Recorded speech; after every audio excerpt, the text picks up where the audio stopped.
And we are back. And in the studio, no, on Zoom, my goodness, every single time, we have Jen Hoye. Jen, how are you doing? Good. Thank you for having me. No, thank you for coming to talk to us today. Um, where are you zooming in from? From Massachusetts in the US. Oh, very nice. Thank you for, I'm assuming, waking up a little bit early. What time is it? It's it's lunchtime here, Okay, so so not that middle bad. of the day. Are you having a good day? I am. How about you? Yeah, so Yours great. is almost over though, right? Well, it's 5 o'clock. I got an hour left of work, and then I'm gonna go home and maybe have a drink or something. I don't know. I had to take off my tie. I was wearing a tie just now, but it got very warm, and I thought, don't want to be really wearing a scarf. But anyway, we're not here to talk about ties. We're here to talk about you. You have a new book, Thick Thighs, Tattoos, and Breaking Taboos. By the way, love the name. Do you want to tell us a little bit about your story? What's brought you to write this book, and just give us a little brief vibe. Well, I lost my brother Teddy to suicide in May of 2017, and my entire world was shattered, Mm. as happens for anyone who experiences a kind of a life rearranging loss like that. And for the first few years, I wasn't grieving. I wasn't even really living or participating in life. And uh, started healing when I started walking to get away from my family. Mm. And through that, that has become running and advocacy and all the things. And it took me a really long time to realize that we don't get over the death of a loved one. I mean, people always say, when are you going to be over it?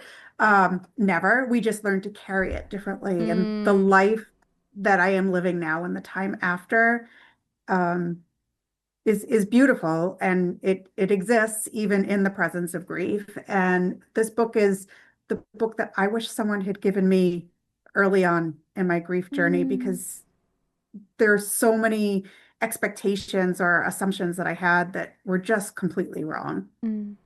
And we always kind of start these conversations, often if someone has experienced loss. Maybe you'd like to tell us a little bit about Teddy and what he was like, just to keep his memory alive as well. No, I would love to. I love to talk about my brother Teddy. Please tell us. So my brother Teddy was a twin. They were born in 1975 and they were 4 months early. So Oh my as my goodness. yeah, Teddy weighed a half a pound and he was the bigger of the two. And his twin Joseph didn't survive more than a few hours. Oh no. Um, we were 18 months apart. And so I took my job of taking care of my baby brother very seriously. Um, I was the typical older sister, bossy and all the things, but when my brother needed me, I always had his back. Mm-hmm. And he was born so early. He was always smaller than everyone. So he got bullied a lot. Mm. And my response to that was to stand up for my brother. Mm. Um, but that said, we fought like cats and dogs. I mean, I was probably a terrible big sister. But we were so close. And Yeah. even into adulthood, we talked or texted every single day. And it Mm. wasn't one of those things like, oh, I need to text my brother. Like we just, we were connected. We were always like one unit. Even growing up, when we would get yelled at, it would be Jennifer and Teddy, all one word. Like we both knew, like, let's just both go in timeout now. Oh, that's so sweet. I mean, I can relate greatly. I am an older sister, and I know exactly what you mean. It's like I love them so much. I would stand in front of a bullet or a train, but oh my gosh, did we fight? My goodness. And yeah, let's talk a little bit about the book and how you kind of came to write it, because I suppose uh, this has come out of such a, I mean, even just then, you actually putting it into words, I got a little choked up because I was like, oh god, I actually didn't comprehend the concept of losing my younger sister. That would truly be like the worst thing. And yeah, let's talk a little bit about how your grief began and how you Yeah. kind of have compounded it into this book. You know, I think a lot about the first few years after losing my brother, with a lot of regret. Mm. I don't have a lot of memories from that time. And, you know, Teddy died when my oldest son was in his last year of high school. My daughter was just starting high school. My little one was 5 years old.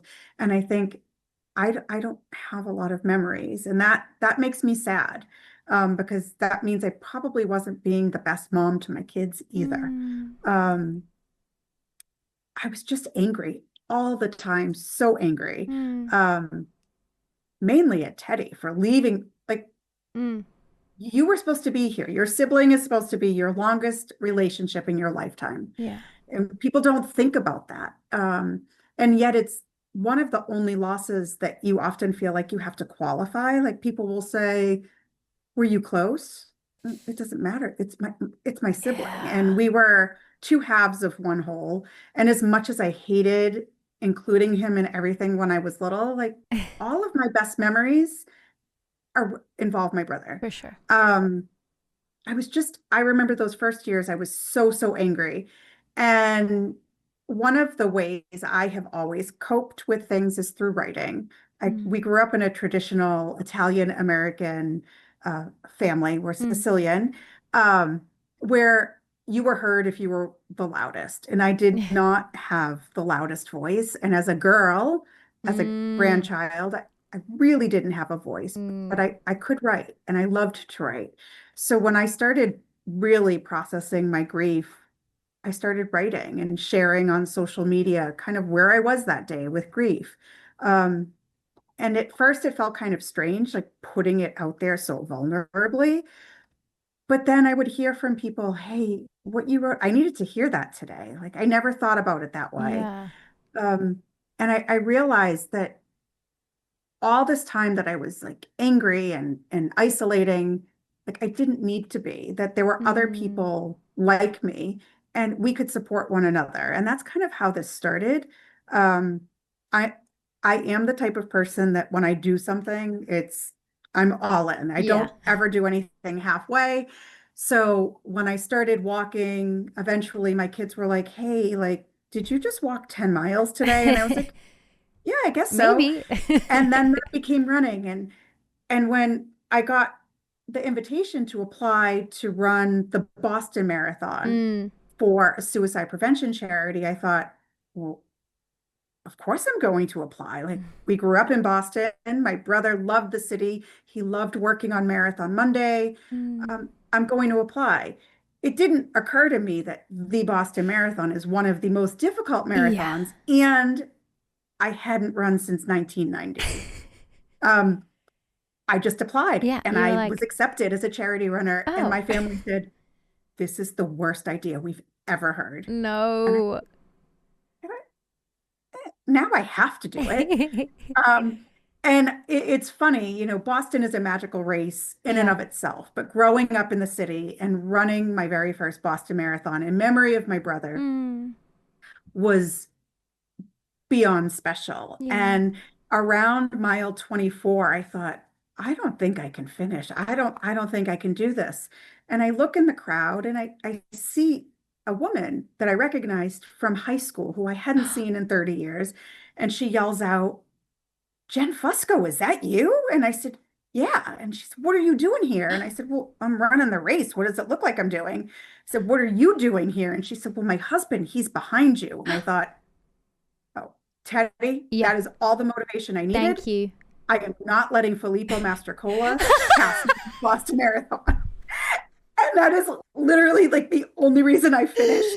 And I see these signs and I hear my brother Oh, and I hear in yes. my head going like, yeah, he is going to beat you, so Yeah. hurry up. Yeah. And then Not coming Filippo. down, the home stretch on Boylston Street over all of the crowd. It is so loud. Yeah. You don't even couldn't even hear music if you had headphones on. I Wow. could hear mother screaming my name in her like super thick Boston accent over everybody. And I was hooked. Oh, Um, that's so and lovely. that's kind of how this started. And then each race I will get a tattoo. And there's a reason for every single tattoo that I have. Yeah. Everything I do all in. And Yeah. I always try to think of the meaning behind it. Mm. And so that's kind of how this started. Wow. I love that story. I think that Yeah, Teddy totally sent you Filippo. Was like, nope, he's coming. You better run. Like, don't let that fella beat you. Oh, that's wicked. Well, so, and then let's talk about the title of your book a little bit then, because I would love to discuss it's how we kind of got here. Well, so like I said, I share every morning on social media kind Yeah. of where I'm at. And it might be related to grief, it might be related to something I'm dealing with, or Mm, something that somebody else has talked with me about. My only hope in posting is that by being open and being authentic and sharing all of these things that people don't usually like to talk about, mm, that I'm going to break down some of the taboo for surrounding sure. mental health and suicide prevention, grief, bereavement, all of these things. Um, and I love coffee. I've always loved coffee. It reminds me of my grandma's house. But most of my mugs are inappropriate. They have swear words and they're just, I enjoy them. Oh, They make me Jen, I laugh. like you. I like you a lot. I like Jen. Jen's great. Thank you. You're welcome. We would Um, so be friends. when I post my posts, it's always a picture of my coffee mug and my heavily tattooed legs. And Oh, my for mom sure. said to me, Oh, why are you putting your legs on the internet? Like, this is inappropriate. And I said to her, my mom's name is Mary Grace, and I often Mary call her by Grace. her first name. I said, Mary Grace, Mary Grace. here's what we need to understand. Women are likely reading every word of my post, regardless of what picture I share. But Mm. men who die by suicide 4 times as often as women, they're visual creatures. They're going to stop because there's a swear word on my mug, or they see somebody's thigh with a jellyfish tattoo and go, oh. Mm. And then I might get a note that says, hey, I wasn't going to read, but I stopped because I saw that. I said, Mom, men like legs and Thick thighs. other parts that I probably can't say. And my Oh mom no, you said, can say whatever you want, by the way.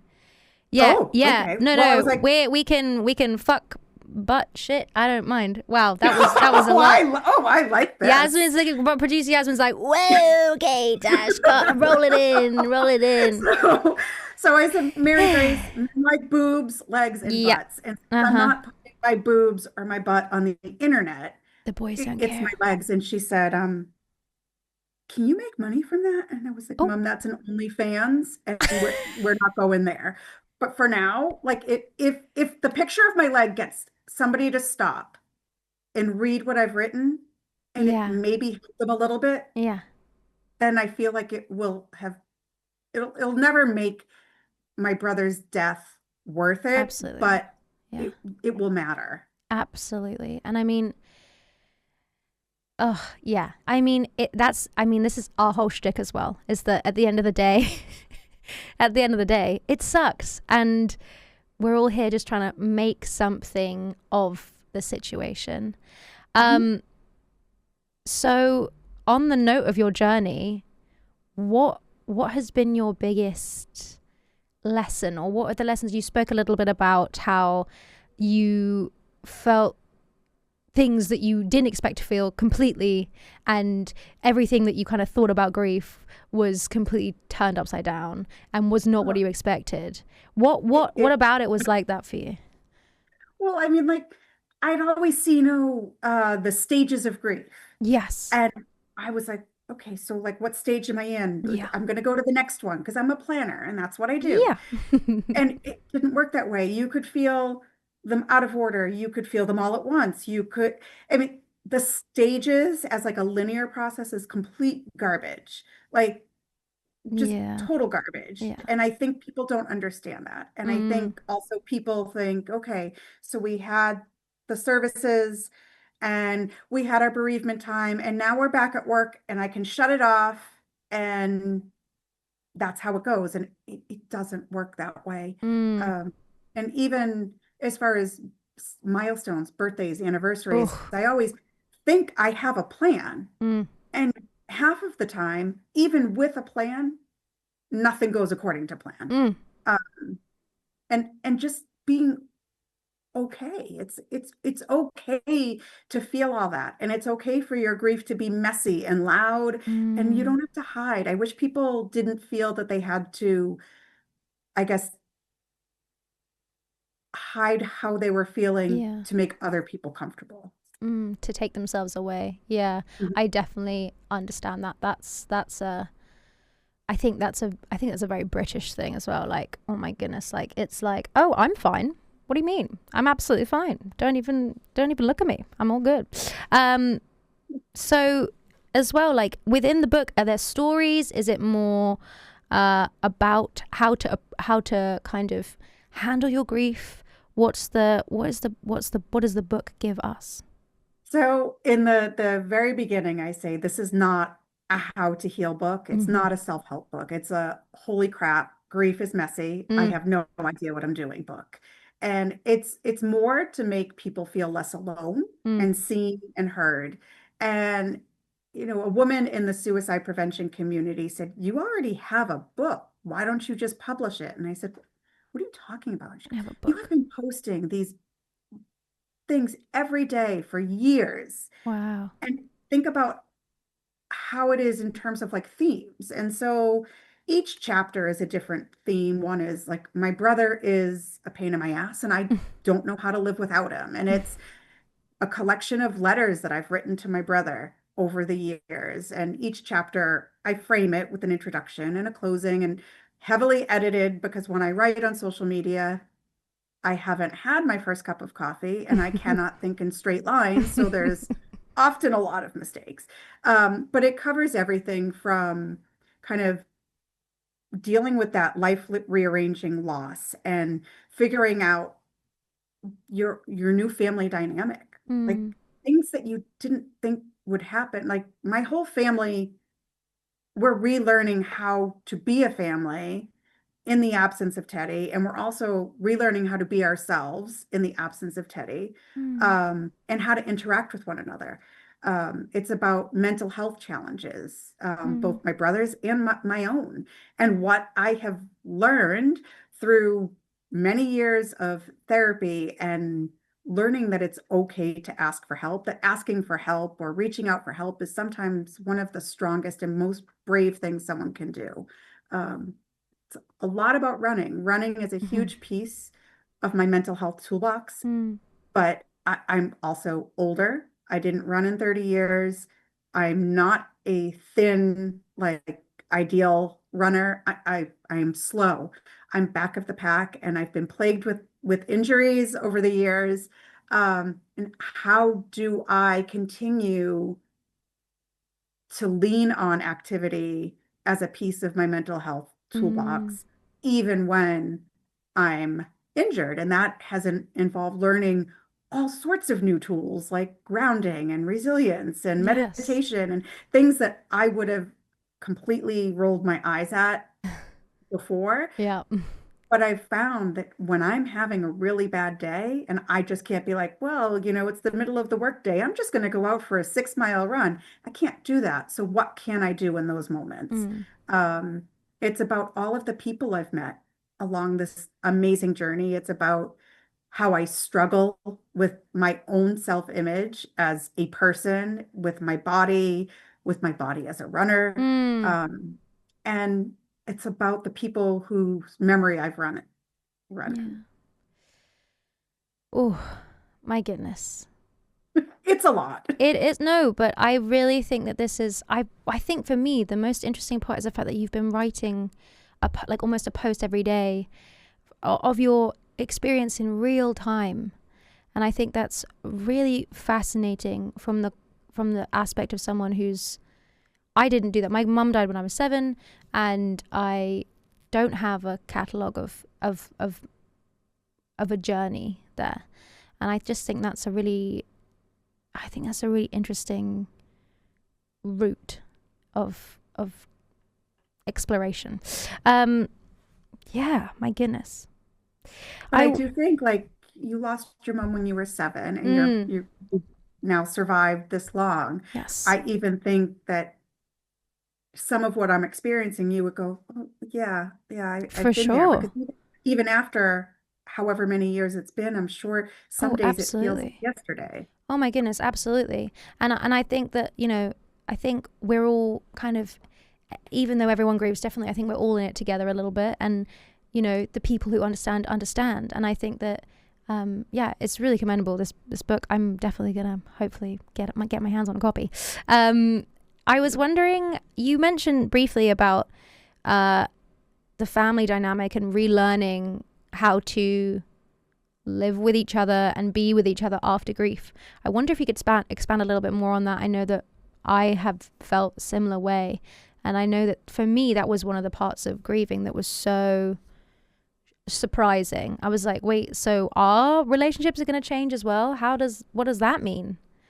Oh, everything changes. I Yeah. remember someone saying, be strong for your parents and be strong for your kids. And Oh, first of all, whenever somebody loses somebody, the first thing I say is you do not have to be strong, no. because that idea that I needed to be strong for everybody else meant I wasn't processing my own Mm, grief. But where it came with my parents and my brother and myself, Teddy and I were a united front always. And on days when maybe, one parent was being a bit much, would text the other and be like, hey, you're up. Like, you be the buffer. And, now that our parents are aging, mm, like in my mind, we were always going to be doing this together. It wasn't yeah. just going to be me. Yeah. Um, and beyond that, my brother was this like sweet, angelic looking little boy with blonde curls, and I was the messy haired tomboy sister. And in my mind, he was the good one. Had Mm, such a gentle heart, and he would help anybody. And I was the bad, like in my mind, everything is separated, mm, black and white, good and bad. mm, And I was so why me? Why am I the one here?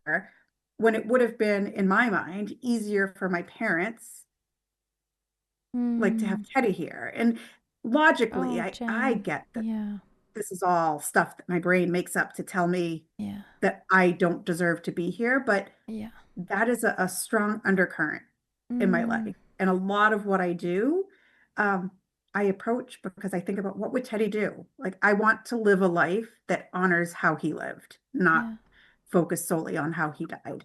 And then in my immediate family with my kids, like I took that as a wake up call. Like, we need to communicate better. Yeah. We don't communicate. We don't talk about the difficult stuff. And guess what? Now we do. And we Mm. talk about absolutely everything. Sometimes I wish they wouldn't tell me so much, but but I'm grateful. Like, I remember my oldest was traveling to Italy over a Thanksgiving, and I was beside myself with panic. And I get a Oh. text from him that says, "Oh, I left my suitcase at the airport Oh restaurant." gosh. Uh-huh. And I called my best friend and I was like, "Your godson, he's brilliant, but like, look," she goes, "No, this is wonderful." I go, "What do you mean it's wonderful?" And she said, "Would you have told your mom Oh left your suitcase somewhere?" I was like, no. "Absolutely not." She goes, "So this is growth."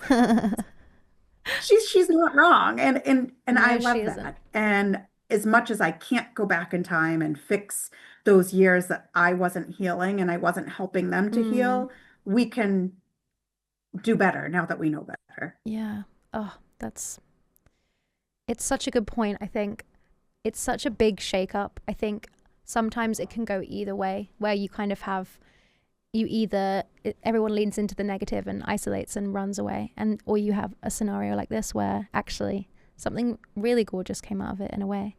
And it's not to say that anything was worthwhile, but but yeah. And I just wanted to say, just because Jen, I think you're really cool, and you are good. You know that, right? And I know that we're strangers, I and try. I try. I know that we don't know each other, and it's the first time we've met. But I feel very strongly like compelled to tell you that, yeah, Teddy was good, and so are you. I appreciate that. You're very welcome. Would you like to share any final words of wisdom to anyone grieving currently, or soon to be grieving. Oh gosh. Is there any advice you want to pop? God, I feel like no one should take advice from me. Like I learn things the hard way. Mm. This book will show you. I learned everything the hard way. Um, but whatever you feel, it's appropriate. Mm. Don't, and don't be afraid to feel things. It's all normal, even though you may have been told at one point or another that it's not. Like everything you feel is valid. Amazing. Jen, where can we find you? Online? What's your situation? Tell us any charities you want to shout out, whatever you want to do. Well, so since I can say whatever, I have no filter. And my grandma used to say, I'm like horse crap. I'm everywhere. So I have a website. It's jenniferhoye.com. And the book is available on Amazon. It's free for Kindle Unlimited readers. Oh. Also available in paperback. And I'm on social media. My Instagram is, which my kids laugh at, it's jen.and.pen. And you might think that means pen as in writing, but they like to point out, no, it's pen as in Penelope, my favorite child, who is a dog. Oh, wow. What kind of dog? She is a rescue. She's part Irish Wolfhound. Oh, very nice. Well, hopefully someday I'll meet Penelope. Jen, thank you so much for talking to me today. Thank you. It was really, really lovely. It. No. You're pretty darn cool. Oh, stop it, Jen. Have the best day. And I hope you have the best day in Massachusetts. And God bless.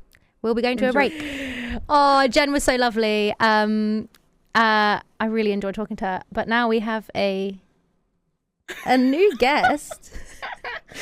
My doppelganger, all the way from Canada. Sophie. Don't lost your last name. How do you say your last name? Reisner.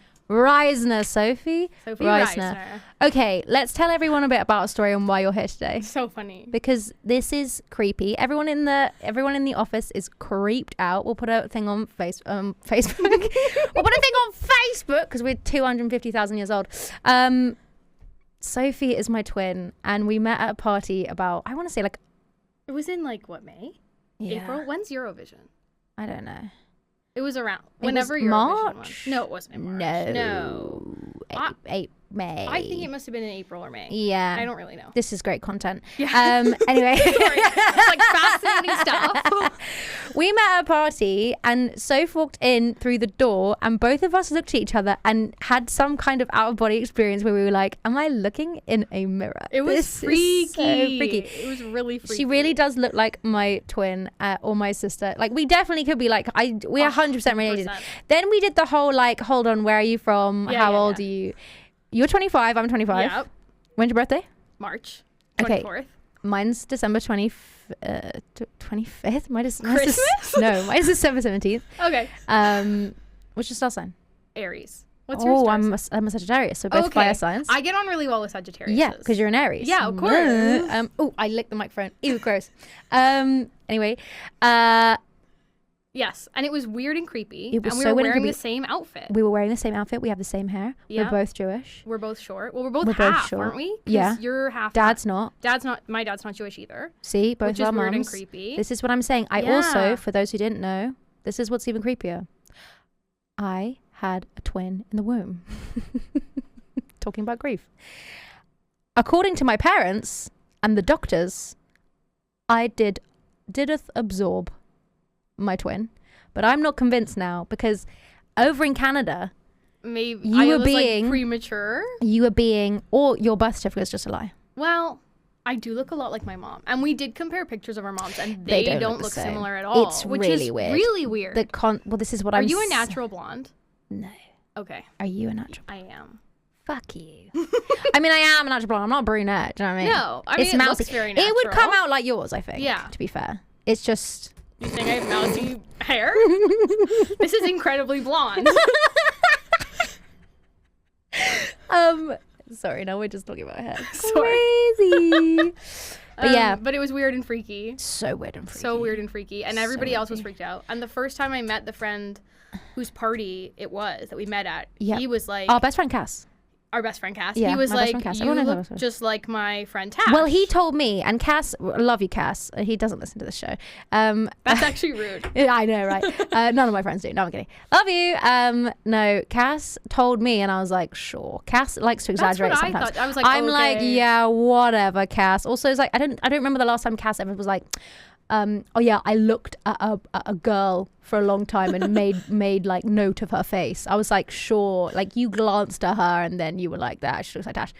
No, We really look sat alike. at this party for like easily an was hour. Really creepy. Really uncomfortable, but couldn't stop laughing. And like at the same time laughing in the same pitch, doing the same hand gestures.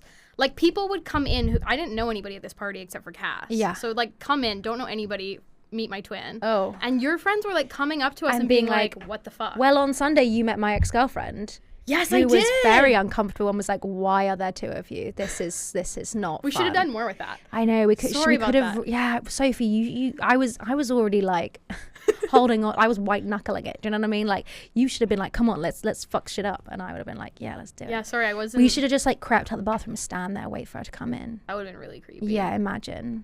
Or like Okay, next time. next time. That's what we'll work on. We'll You workshop heard it here some ideas first. for that. Ex-girlfriend, not gonna say your name, just so you can keep your anonymity. Watch the fuck out. Perfect. So, but you are here I am because here. because at the end of the day, this is a show about death, and I saw you on Sunday, Yeah. and you said to me, "I thought of you the other day. My grandma died," and I was like, "Wow, Yeah. why I don't you come on the show?" And I said, really? And I was like, "Yeah, let's do it." And here I am. And here you are. Yep. My Tell grandma us. did die. Who was grandma? So my grandmother's name was Colleen. Great name. And she died. Great name, right? Great. Colleen, and she died in July. I think the 8th of July. She lived in Canada. She's my dad's mom, so not the Jewish side, the waspy side. Right. And she was 97. Good for Colleen. I know, right? That's a good one. For that side of the family, that's young. Like people in that side of Really? the family are living to like 110. See, my Jewish side, Really? they all live to like 104. I feel like that's rare. I feel like Yeah, because we're all sickly and ill. Yeah. We've got some inbuilt little genie problems, don't we? There's too like much- the yeah, incesty thing. yeah. Yeah, that's probably why we look alike. that might be That's why. probably it. We're actually promoting something. Where's your family from? What part of Europe? Russia and Poland. Okay, so similar. Yeah, we're Yeah. like Eastern it's hard to European. track, isn't it? Yeah, like it's- they were in Poland. They were in like what's Well, also you're in Ukraine Canada, and now? like who knows? Like, well, like, they were in the States. They My were in the mom was States. born. So my mom was born in the States. Sorry, I just hit the microphone. It's If okay. everybody heard that. Don't worry. But my grandmother Colleen, yeah. So Yes, she was that's what we're 97. She was from an island called the Manitoulin Island, which is a beautiful. It's like the biggest freshwater island in the world, from like a little farming community. Wow. And she was my dad's mother, married to my grandpa for a really long time. He died in his 80s. So he died in 2007, and they had 4 sons together, and then their 4 sons between them had 9 children. And she had she had 9 grandchildren, and she had, I think as of this week, 13 great-grandchildren. Holy I might have that number totally wrong. moly. There's a ton of them. Are you great grandchild or grandchild? I'm a grandchild. I'm You're a the grandchild. youngest grandchild. Aw, I was the baby. you were the I was a baby. surprise. You were a surprise. Yeah. She really was a surprise because she was stolen from London and shipped to Canada. Exactly. So there she was. Yeah. A true surprise. So you're early in your grief. Have you ever experienced grief before? Oh yeah. I have older parents. Did we talk? You have older parents too, don't you? Yeah. Yeah. So my dad is 74 Okay. and my mom is 70. So Wait. Whoa. yeah. They're even older than my dad. They're My dad's. really I mean, old. to be fair, my dad's 68. So That's it's how it's old a similar would vibe. your mom be? Oh, fudge cakes. She was 47 when she died. It's been 90. Somebody do math. No, it's not been 18. She'd be like, How old were you when she died? You were 7. So she was 40 when she had you. yes. So my mom was 45 when she had me, for reference. So she'd be 5 years younger than my mother is now. 25. 25. No. My mother's 70. No. So your Okay, mom would be okay. 65, right? Yeah, there you go. Is that good math? That is fine. Yes. We'll do that. We'll say it's that. Yeah. Someone else can do the math later. So they're older parents. So my grandma Colleen was the last of my grandparents living, but all of my grandparents were alive when I was born. So my mom's mom died when I was 3. And then both of my grandpas died in 2007. So she sort of outlived everybody by like a lot. Good for her. Good, right? Good for her. Go, Colleen. She was like, I'm gonna have some time on my own. Yeah, and she was really lucid. She was really active, like for a 97-year-old. What did she do? She was a school teacher. Slay. What a queen. She taught grade 1. Nice. And she was a librarian. Cute. Which is like very grandma chic of her to do, it. right? So grandma chic. What a queen. Yeah, she was awesome. How have you been feeling in your grief? Ups and downs. Yeah. You know what I mean? I mean, I imagine being away is hard. Yeah. Well, so she was in the hospital and they basically called me and were like, come home. She's like gonna die. And I was like, okay. So I got on a plane and she died while I was at the airport. Oh, so they were like, come back, say goodbye. They thought she had another week. But it was really like I mean, I know she was 97. But it just happened. She had just bought a ton of new shoes. Like she'd been shopping. Like she had was like, outfits planned. I got shoes ready. I'm going to a party. Yeah. So it was a surprise for like.